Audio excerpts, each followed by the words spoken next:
क्या ऐसी संतान होना दुर्भाग्य का विषय नहीं। सूत जी महाराज का जन्म प्रसंग पढ़ लेना, तभी उनका सूत नाम पड़ा। वो 88,000 ऋषि नीचे बैठते हैं, वो आप सिंहासन पे बैठ के भगवत चर्चा करते हैं। लोमहर्षण जी उनका नाम है। इसका मतलब ये कोई निंदनीय बात नहीं। हाँ, संसार में बने रहो तो जिस जननी ने गर्भ में धारण किया है। हाँ, देखो गोकर्ण जी गाय के गर्भ से जन्मे थे और जगत मंगल करने वाले बने ना, धुंधकारी का उद्धार किया, हजारों लोगों को भगवत कथा सुना के। तो इन बातों पर ध्यान नहीं देना चाहिए। खूब नाम जप करो, भगवद आश्रित रहो। हरि के दास की जाति नहीं होती। हरि का भजे सो हरि का होय, जाति पाति पूछे नहीं कोई।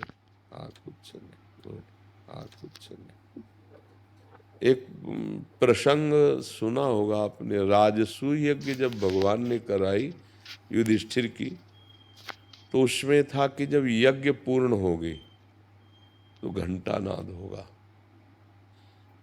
उस यज्ञ में भगवान ब्रह्मा जी थे, भगवान श्री कृष्ण भी जी थे, भगवान शंकर भी थे, भगवान व्यासदेव जी थे और पूरे विश्व के ऋषि आए थे, क्योंकि भगवान जहाँ है वहाँ सब। पूरी यज्ञ हो गई पर घंटा नाद नहीं हुआ। तो युधिष्ठिर ने कहा, भगवान क्या त्रुटि हो गई यज्ञ में, क्योंकि सब वेद वेदांगों के पारंगत महापुरुष हैं, कोई यज्ञ में त्रुटि तो होने पर घंटा क्यों नहीं बजा। तो उनका किसी विशेष अभिमान रही तो वैष्णव ने अभी भोजन नहीं किया, जो अत्यंत दैन्य है। तो उनका भगवान कहाँ मिलेगा, किस लोक में? बोले आपकी ही नगरी में रहता है। फिर तो भगवान शीघ्र बुलवाइए। तो बोले स्वपच वाल्मीकि उनका नाम है, जाओ उनके घर। तो अभी तक उनको सबने यही देखा था, एक हाथ में झाड़ू, दोना पत्तल कूड़ा बटोरते हुए।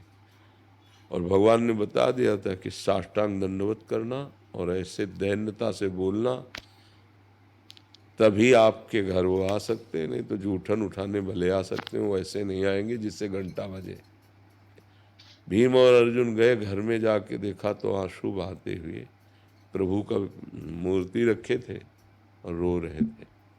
तो उनको लगा कि ये व्यक्ति रोज दोना पत्तल उठाता, झाड़ू लगाता है, जूठी जो अन्न सामग्री मिल जाती है उससे इतनी उच्च कोटि की भक्ति। प्रणाम किया सुदेव, अरे उनका महाराज क्यों अपराध चढ़ा रहे हो, मैं नीच गरीब आपका जूठन खाने वाला। उनका अब सब बंद करो, हमारा निमंत्रण स्वीकार करो।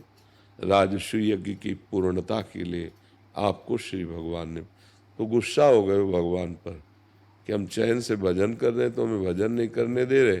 जब इतना बड़ा सम्मान होगा तो लोग पूजना शुरू करेंगे, हमारा भजन छूट जाएगा।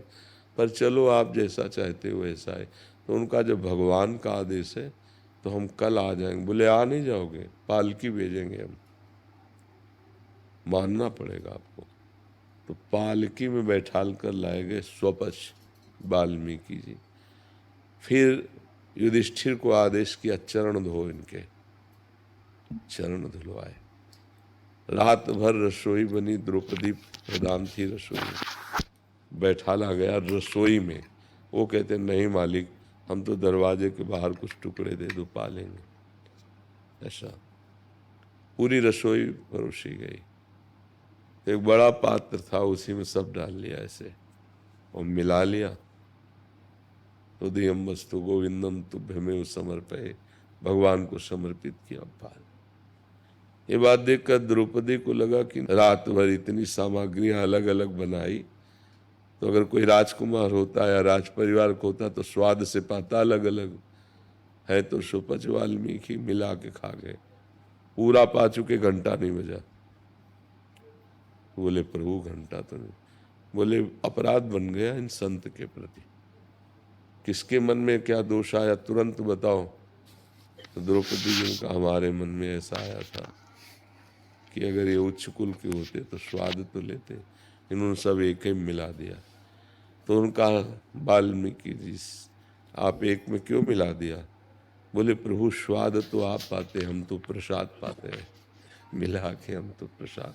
जे ही द्रौपदी ने कहा क्षमा करो हम आपके भावकों ने, सो 1 घंटा बज गया। तो ये बात सोचना कि हम नीच हैं, हम ऐसे, भागवतिक दैन्यता अलग बात है, जाति को लेकर के, सबको लेकर बड़े बड़े लोग धोखे में हो जाते हैं। सबरी जी को भीलनी जाति की जान करके ब्रह्म ऋषियों ने बड़ा अपमान किया, पर उनके गुरुदेव मतंग ऋषि ने प्यार किया, पास ही कुटिया बनवाई। और जब वो जा रहे थे तो उन्होंने कहा बेटा हम तो भगवान के भजन के बल से परम धाम जा रहे हैं। सबरी जी रो पड़ी कि प्रभु आपके सिवाय हम कोई हमें ठौर देने वाला नहीं, यहाँ के ब्रह्म ऋषि तो देखना नहीं चाहते।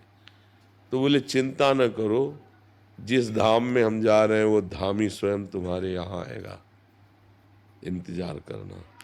और पधार गए। तो रोज सबरी जी फूल बिछाती, जल छिड़कती, फल ला के रखती हैं, राम जी आएंगे।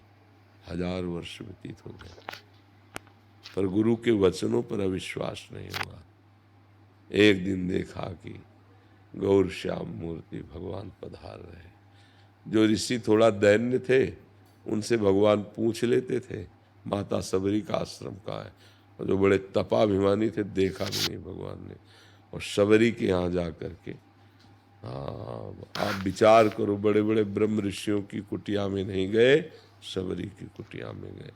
तो ये भाव नहीं रखना चाहिए कि हम स्त्री हैं, हम पुरुष हैं, हम क्या हैं क्या। ये भूल जाओ, असलियत में तुम भगवान के बच्चे हो, भगवान के अंश हो। तुम्हारे प्रकट होने का यही विधान रचा गया था। अब आप ऐसा भजन करो कि अब जन्म ही न हो, भगवान के दिव्य धाम में जाए। समझ गए ना? जी।